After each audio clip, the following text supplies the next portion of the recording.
Italian espresso. Okay, one more espresso and I'll be ready for my Pines of Rome video. Oh, hi there! Welcome to another episode of Learning Second Trumpet Excerpts. My name is Anthony Preston. I play second trumpet in the Philadelphia Orchestra. I also teach at Peabody and Temple University. I play Yamaha.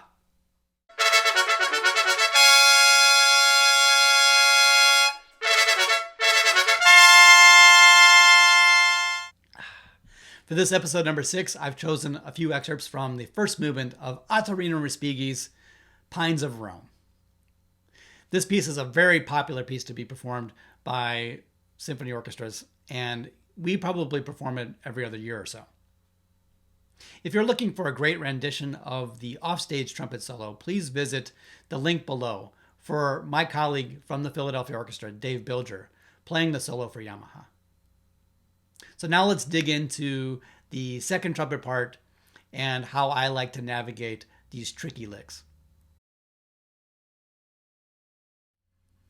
So let's talk a little bit about the piece, the history and the context. Ottorino Respighi is an Italian composer that lived between 1879 and 1936.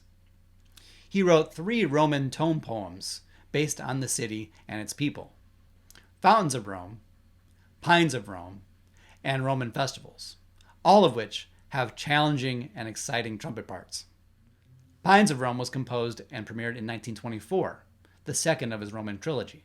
This 4-movement work depicts the pine treed areas of Rome and the people that are engaging in activities around them. The first movement of Pines of Rome, which we will get the excerpts from, is entitled The Pine Trees of the Villa Borghese.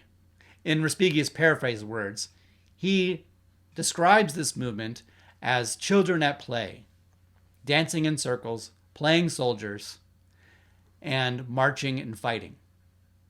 This would explain the fanfares that we play, and also the pain we feel when playing this piece. It's a ruckus, full of commotion and brilliant writing. It's 3 minutes of some of the hardest music you'll have to play, but it's worth it, and it's very exciting. The challenges this first movement presents most trumpet players are of the articulation and tonguing variety, but I plan to give you a strategy of how to use your air and phrasing to alleviate some of this stress. I will also give you a strategy for how to tongue these passages and which combinations I like to use. Okay, so now let's tackle some of the challenges we find in the second trumpet part to Respighi's Pines of Rome.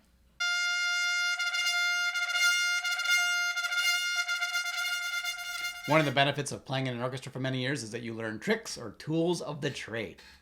And at the beginning of Pines of Rome, we have these nasty 32nd and 64th notes that are very difficult to multiple tongue sometimes and wreak havoc on most people. So we have a trick. The trick is that we can play first valve and third valve in combinations, kind of like a jazz player would swing, where you're actually playing the same note with different valve combinations. But at the beginning of Pines of Rome, we need to play it very loudly and very rhythmically, so it sounds like we're multiple tonguing. I like to use first valve and third valve and alternate between the two, but I tongue the first note and tongue the last note. So it's dot, dot, dot for the triplet and dot, dot, dot for the 64th notes. So here's an example of the triplets.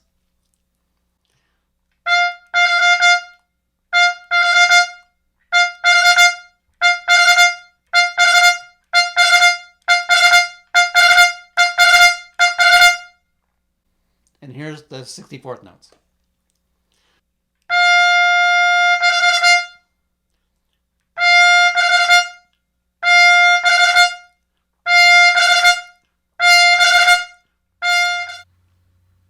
In most situations, I use a hybrid of multiple tonguing and the finger trick. Using the alternate fingerings can really help you out of a bind if the tempo is too fast. And I also find you can play a lot louder that way. Enjoy it. Probably the most commonly requested excerpt from the second trumpet part of Pines of Rome is from 2 to 3 in the first movement.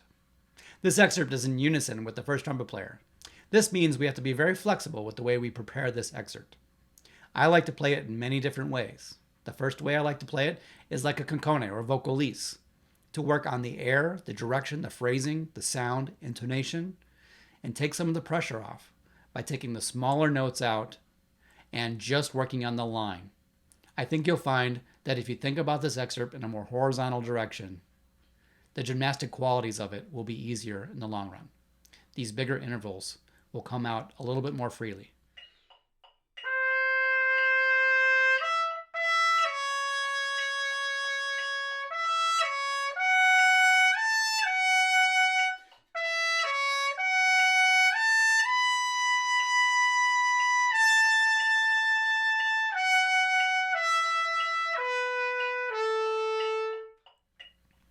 Once you feel good about playing this with the larger structure, start adding in some of the smaller notes.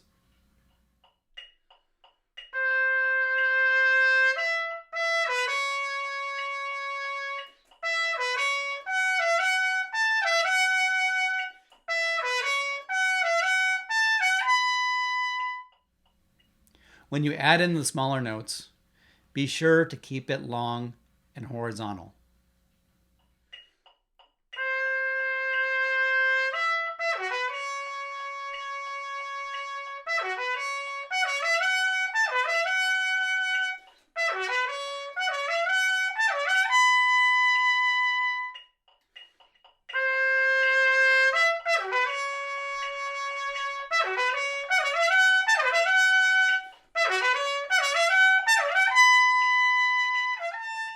We will eventually get to playing with shorter notes, more space, and a little bit more brilliance in the articulation.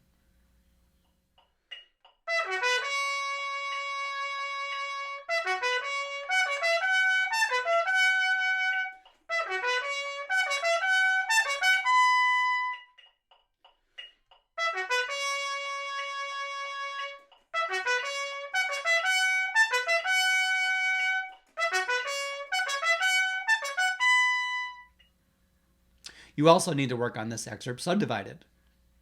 The rhythm can be tricky. So try subdividing with your tongue like we have in previous excerpts.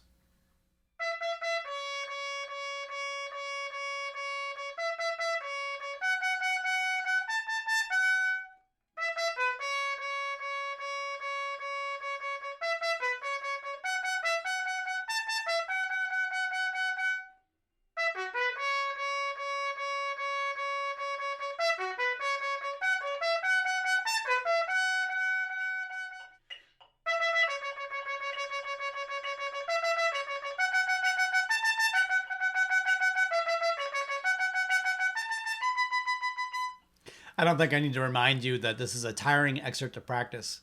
But remember that practicing isn't only playing the trumpet. You can use your mental practice by working on singing the pitches, conducting the rhythms, singing the rhythms, and etc. So try your best to use your mental capacity before you use your chop capacity.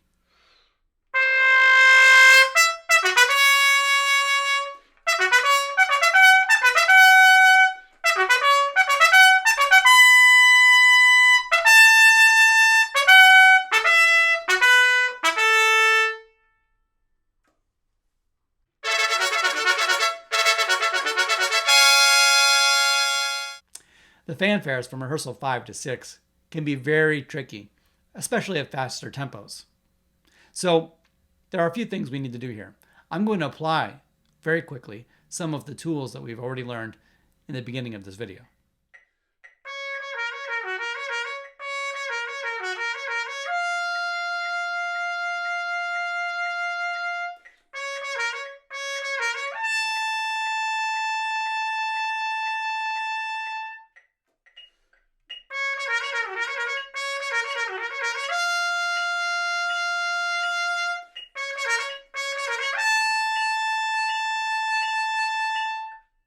I'd also like to talk about the tonguing pattern that you use. It doesn't matter what you do as long as it sounds like the rhythm that's written. So whether you go tagada taka ta taka ta taka ta or tagada ta taka ta taka ta taka or tagada ta ta ta ta ta ta ta ta ta, it doesn't matter as long as it sounds like the fanfare written. So use what's best for you. I like to use be able to say what you're going to play. If you can do that, you'll be halfway there.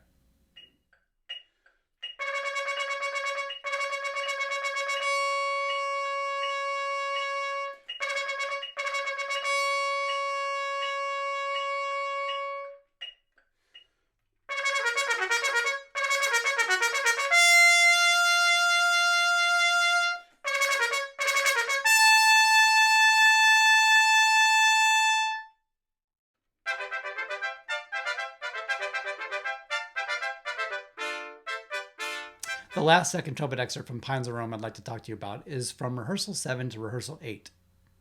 This is when I can imagine kids playing in a playground, acting like little soldiers and dancing with each other. We want to go for this storytelling when we're playing. It's no matter if you're playing first or second, you're still playing the same style. So, like we did in the other excerpts, let's start with a little concone pattern, and then we're going to add the tongue to that.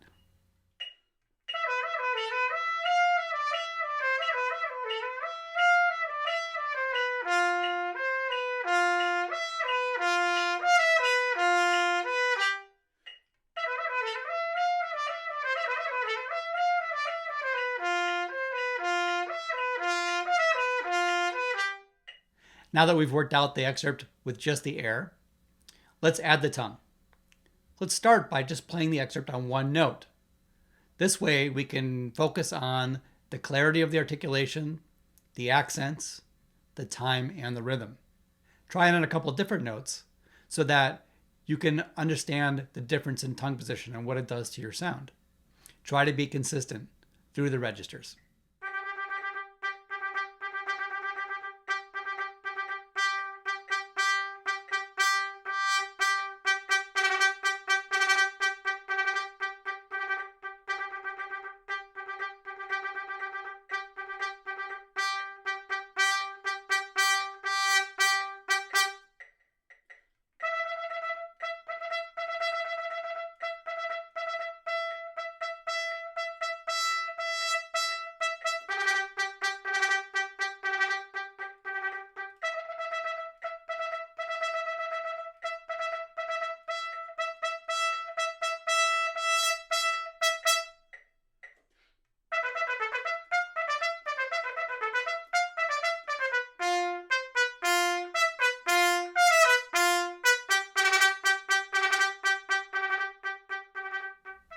Once again, in this excerpt, we have those pesky triplets that can be really fast and tough to articulate. So use your judgment and try the different patterns. Ta-ta-ka-ta, or ta-ka-ta-ta, or ta-ka-ta-ka. All these could work here. Practice them slowly to be even, and then work them up to tempo. Here's ta-ta-ka-ta.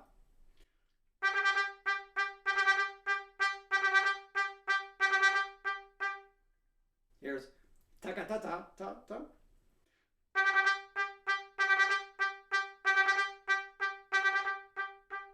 Now here's ta-ka-ta-ka.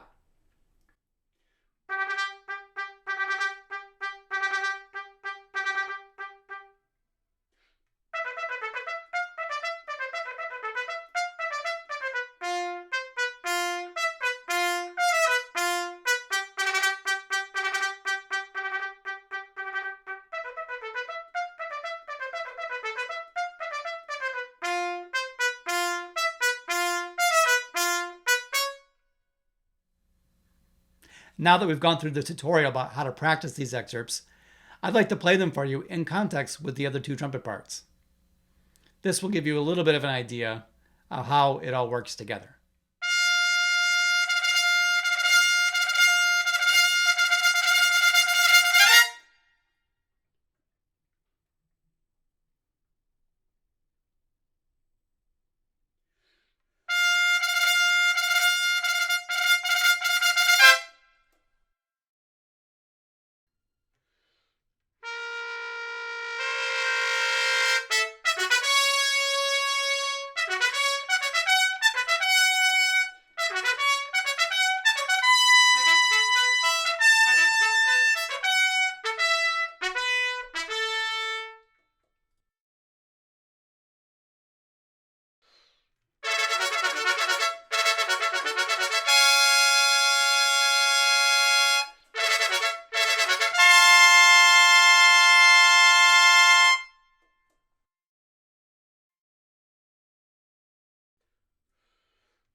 Would you look at that? Time flies when you're having fun.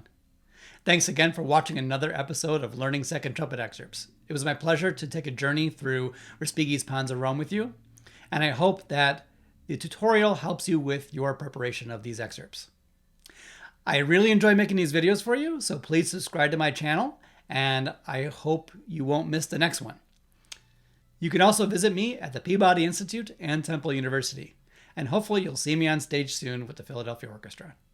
Have fun and good luck.